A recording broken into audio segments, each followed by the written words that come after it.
Stalkers, tell us about the creepiest things you've seen while exploring abandoned places.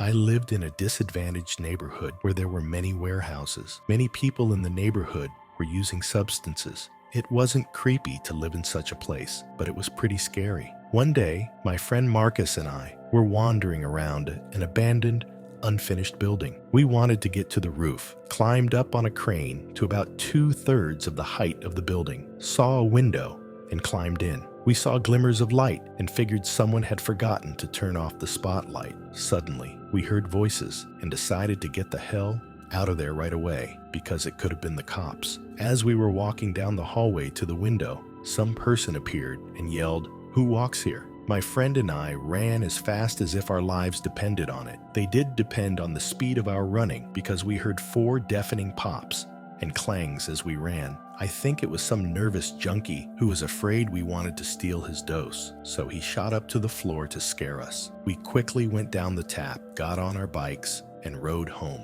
Found what looked like the remains of a pig, and it was wearing women's underwear. It's a crazy story, but it might explain your find. When I was a student, I took a forensic anthropology class, and our professor, later my supervisor, told us a story about how they buried pigs dressed in women's clothing and underwear to study what happens to the clothing as the body decomposes. After one such study, they left the pigs at the study site. Apparently, they forgot about them.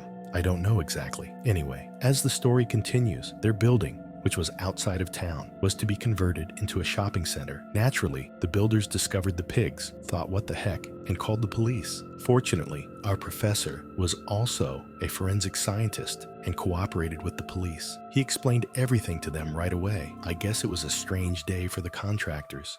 There was an abandoned mental hospital in Kalamazoo, Michigan, where we liked to hang out with friends on Saturday nights back in 2003. The building was 4 stories high, not counting the basement where the morgue was located. We explored every corner of the hospital. Judging by the logs on a table in the 4th floor lobby, the facility was closed sometime in 1990. The staff had simply walked away, leaving everything behind: furniture, equipment, medications, patient files. We even found patient records. By 2003, everything in the hospital had been broken and defaced by vandals, while the building itself was slowly deteriorating. Even the hospitals in the Silent Hill games didn't seem as creepy. One detail struck me as particularly creepy, even mystical. I entered one of the rooms and saw a mirror there that wasn't broken. Absolutely everything in the entire building was broken, except for the mirror, which continued to hang on the wall intact. It looked so strange against the general devastation. I still get goosebumps when I think about it. When I was a kid, we used to walk through a 400-meter-long railway tunnel near where I grew up. There were no rails, but there were 2 active tunnels nearby, so the fear factor was present. The railroad employees and the transport police could have grabbed us at any moment. As you can imagine, it was dark, more precisely, very dark in the center, but near the end, there was enough light to see something. One day, we took a school friend there, and when we had walked long enough, almost to the end, where it was a little brighter, he stopped to look into a large, open square manhole about 1 meter by meter. No, he didn't fall into it, but first, there was a look of confusion on his face for a moment. Then he took a deep breath, screamed, and rushed toward daylight. "Oh shit, run!" he shouted. Naturally, we ran after him without asking too many questions. We could barely catch up with him. At the entrance to the tunnel, we stopped. Everyone was out of breath. "What the fuck? What's the matter? What did you see?" we asked him. His face went completely white. He was shaking so bad he could barely speak. There was someone down there. He was looking at me. He and I are still friends, but at the time, he had a reputation for not being the smartest guy. We instantly realized what had happened, but took our time getting back to the hatch. Then, as the 4 of us stood around that hole and looked down, sure enough, in the still water, about almost 2 meters below the dam hole, reflected in the still water, were our 4 faces looking up at us.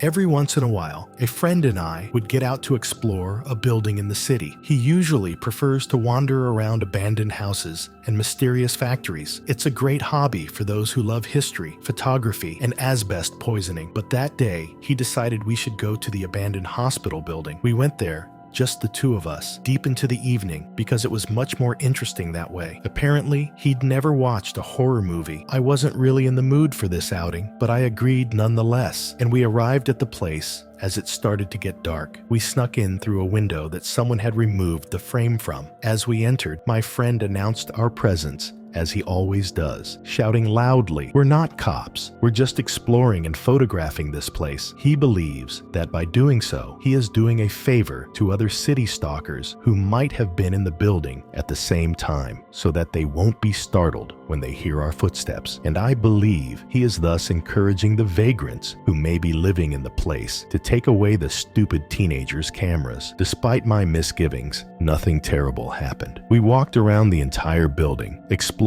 all the floors, and even made it to the roof, took lots of cool pictures, admired the scary old tubs and tables that were still in the building, found some pretty cool graffiti along with the usual matey writing. The building was pitch dark, with only moonlight shining through in some places.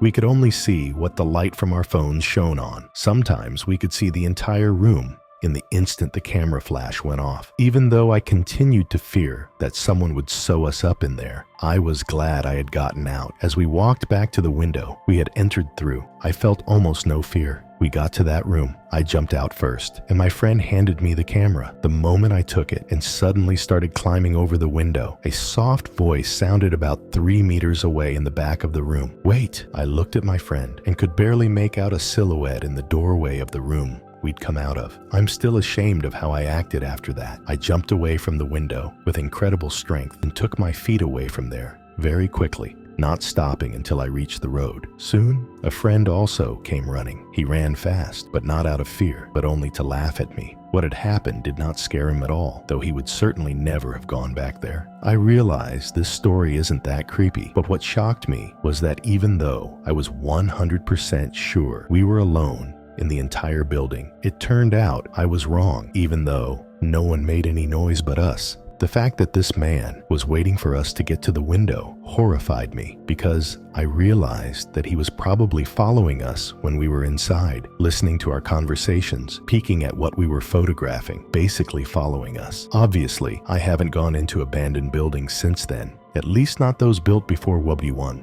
As I was exploring an abandoned prison, part of the ceiling collapsed. The debris didn't hit me, but it fell so close that I fell. I think the junkies like this place to get high, because I fell on an old needle. I took all the tests to make sure I didn't catch anything, but it scared me enough that I still stay away from abandoned buildings. I inspect the building for asbestos and other harmful substances. I regularly have to inspect abandoned buildings. Once I inspected the building of a former convent, which was built over 300 years ago. I was in the basement and found a staircase that went down about 6 meters, went all the way down to the bottom, and saw a tiny door on the floor. I knew immediately that this was not a well pit. The door led into a small dark room. Inside, it was a huge cross, a crucifix with straps attached for arms and legs. I could only assume it had been used in exorcism rites or something similar. There were scratch marks on the walls. The owner of the building didn't even know this room existed. One day, I was looking around an old mental hospital building that had been abandoned for years. There I came across a room with old equipment for restraining violent patients. It didn't seem creepy at first, but suddenly I felt a chill, and the door of the room slammed shut. I ran out of there faster than a hare running away from a wolf. I explore abandoned buildings quite often, and the only reason we might prematurely leave a building is because of dangerous flooring or unlawful vagrants. However, 5 years ago, myself and a few friends were exploring an abandoned farmhouse with outbuildings that had apparently been left in the condition it was in for decades. After looking around the place and finding nothing but empty buildings, we looked into a structure that looked like an old stable. Inside, there were literally 100 empty cat food cans, a few hinges tied to a beam, and a fairly new pair of scissors with a brownish crust covering the blade. The smell was disgusting. We ventured further into the building and noticed a cattail on the floor. We quickly got out. At this time, a pickup truck pulled up on the road to the farm. Keep in mind that the farm was surrounded by woods and fields. There was no road nearby. There were 3 men standing on the truck bed. Obviously, we got out of there as fast as we could. Never heard or saw anything more of it. The farm went up for sale and was sold earlier this year, so it would be interesting to know who owned it before.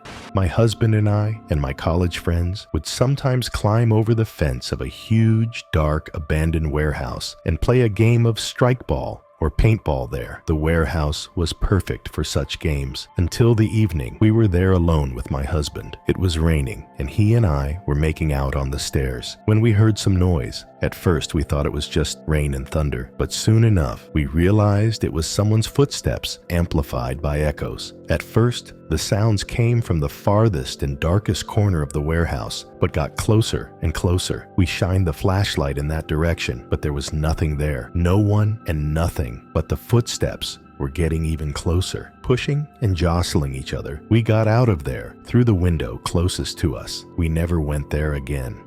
I've been in many abandoned buildings and encountered crumbling floors. Once almost fell. Fortunately, the height was low. Needles, animal corpses, etc. I once saw a cell in an abandoned prison in New Jersey that had a painted dollhouse in it, and it was obvious someone lived there. The creepiest experience was about 6 years ago. I was in a bedroom community in New York City, in an abandoned hospital that had emptied out less than a decade before our visit. Despite this, the place wasn't particularly famous. We went at night and walked around the 2nd, 3rd, and 4th floors without any trouble and in complete silence. There was hardly any graffiti, and all the things left behind by the hospital were preserved. Patient records, medications, medical equipment. As we went up to the 4th floor, we passed a room that had a sign on it that said, "No explosive gases allowed in this room." I read it aloud, and we immediately heard a loud bang coming from that very room. My blood froze in my veins, and I was literally numb because I felt that someone in that room had made their presence known on purpose. We ran out of there and heard the doors slamming as we came down the stairs. I never went back there again. Now the building has been sold and is being remodeled. They are building an apartment complex there. I still wonder what would have happened if we had entered the room.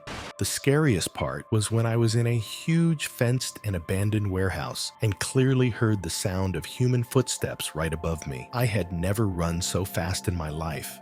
Me and my friends were walking around an abandoned mansion. We were drinking, smoking, and thinking that everything would go quietly. The entrances on the 1st floor were bricked up, so we had to get in through the 2nd floor, about 2.5 meters high, using a makeshift ladder made of old garbage and pieces of wood. It was quite unstable and hard to climb, and there were 5 or 6 of us because it was our only way out, and knowing how slow it was to get down it, I was tense the whole time. We looked around the floor, the steep glass ceilings, the piles of trash, but suddenly we found a room made up of plastic containers of pink and brown liquids. One of our friends decided to explore the 1st floor, which was pitch dark and could only be reached by a broken staircase with several steps missing. We heard someone coughing in the darkness and felt several people moving in the darkness as their eyes became accustomed to it. At that moment, I heard someone slowly walking into a room on the 1st floor, stepping carefully over the broken glass on the floor so as not to make any noise, and I got really creeped out. We scrambled out of there, and on the way, we saw a beaten man with bloodshot eyes come out of a shack near the house and stare at us. I still get goosebumps when I remember the look in his eyes. Probably just some drug addicts living there, but it was scary as hell for 15-year-olds.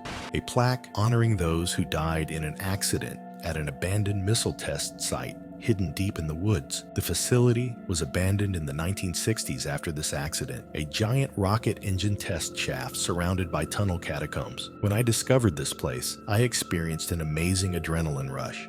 A few years ago, a man was murdered in the town where I work, and his body parts were found in all sorts of places. I think at that point, it was a week after they found his hand and foot. I'm a design architect. I was inspecting an abandoned chapel that was to be converted into housing. It was clear that homeless people had illegally squatted in the building, but I couldn't figure out exactly how long they had been there. However, as I entered the basement, it was obvious to me that either someone was still there or had just left, judging by the smell. There was no lighting as the power was out, so I didn't linger there. 2 days later, someone reported finding the torso and head of a murdered man in the building adjacent to the chapel. The odor in the cellar frightened me so much that I did not dare to investigate the adjoining building, but I am almost certain that I would have had to be the person who discovered the body. The scariest part was when I was in a huge fenced and abandoned warehouse and clearly heard the sound of human footsteps right above me. I had never run so fast in my life.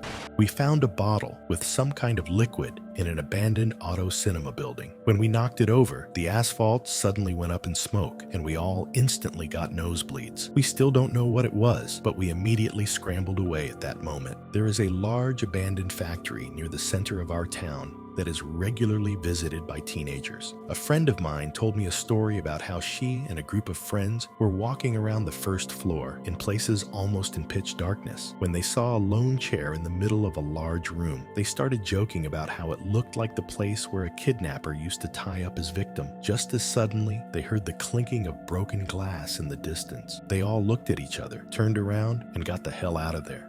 My brother lived near an abandoned railroad depot. We found a box of someone's belongings there. The box contained school notebooks, photos, and a release certificate from a detention center for teenagers dated last winter. It took only seconds to realize that apparently some teenager had been released and had come to this town. He probably had nowhere to go. He spent the night at the depot and then went somewhere else, leaving his belongings behind.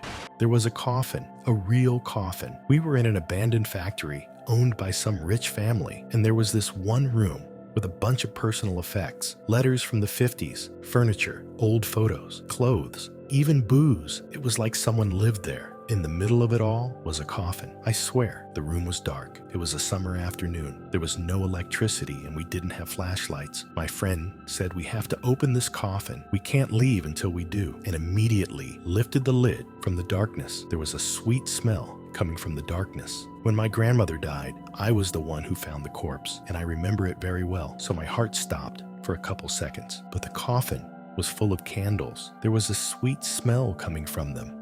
My friends and I were looking at an abandoned hospital not far from my house. The complex was huge. There was a college, residential facilities, and a large main building of a treatment center. We went there on weekends for a few weeks and found a lot of interesting things. Old operating rooms, isolation rooms with radiation signs on the doors, huge mechanical machines whose purpose we could only guess at. Once we got a little lost in the main building, and in the back of the building, we came across a staircase that was not marked on the floor plan. There were no windows on this floor at all, and we had to make our way around by the light from the backlit screens of our primitive cot. Screens turned on full brightness. We entered the first room we could find and saw that there was nothing in it but a large cage that could hold a person. The door was padlocked, and there was a small pull-out shelf at the bottom by which trays of food were apparently passed. Also in the cage was a narrow bunk and a small toilet.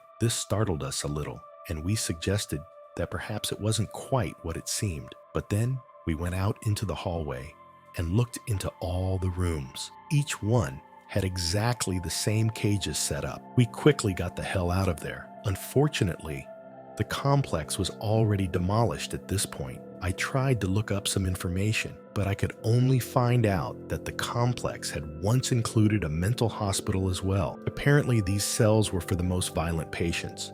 I was walking through an abandoned building near the forest, which was originally a children's hospital in the 70s. Later, in the 90s, it was a refugee shelter and a language school for students from China until 2007. Since then, it has been abandoned. The students left the building rather abruptly, so I found diaries, certificates, and even food there. What's interesting is that the building had not been vandalized at the time. When I went inside, I realized that someone was coming up the stairs. I ran out of there as fast as I had ever run, jumped over the gate, and hurried to my car. When I got to it, a police car pulled up in front of the building. 2 officers jumped over the fence and entered the building. No idea what happened there, but sometimes I think I avoided more than just a trespassing ticket.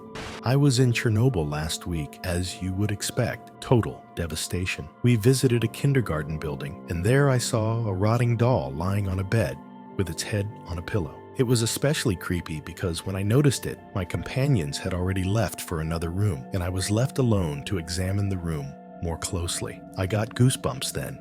When I was in middle school, we went out of town in the summer. There was an abandoned house in the woods that we explored. The top floor was virtually untouched. The beds were made, the shelves and closets were closed, with neatly folded things in them. There were bats. The lower we went downstairs, the bigger the mess was. The basement and garage were a mess. Books and all kinds of junk scattered everywhere. Beer cans and used condoms. We went to the far end of the house, where the wall had partially collapsed, and that's where we saw the bear. Foolishly, we immediately ran as fast as we could. Fortunately, the house between us and the bear's lack of interest is the reason I can type this now.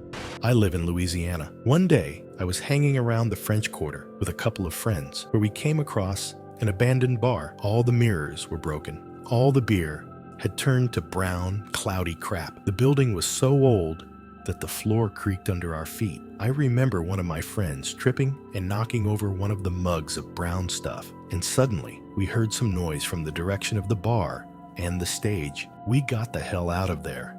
I'm not a stalker, but I worked in real estate management for a while. One of the properties I dealt with was an abandoned former bank building. There were 2 elevators, but only one of them worked. One day I was walking around the building, checking safety, and called for the elevator in the basement. Entering it, I pressed the button for the 12th floor. The elevator stopped at the 3rd floor. The doors opened. A light, cold breeze blew in. The doors closed. The elevator moved on. It was as if a real ghost had entered the elevator.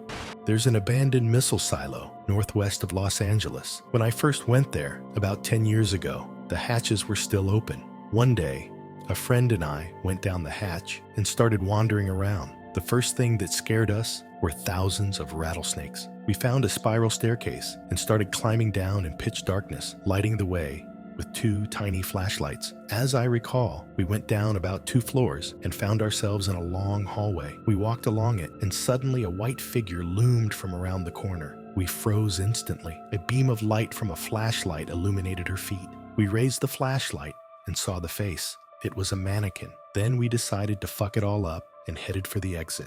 I was wandering around an abandoned brain injury rehabilitation center in our neighborhood. The thing that creeped me out the most were the old wheelchairs with patients' names on them. I came across them all over the building, as well as one room at the end of the hallway that had a chair with straps that looked like they were used to strap patients in. There were scratches on the arms of the chair, like the patients were trying to get out and were using their fingernails. It scared me a lot.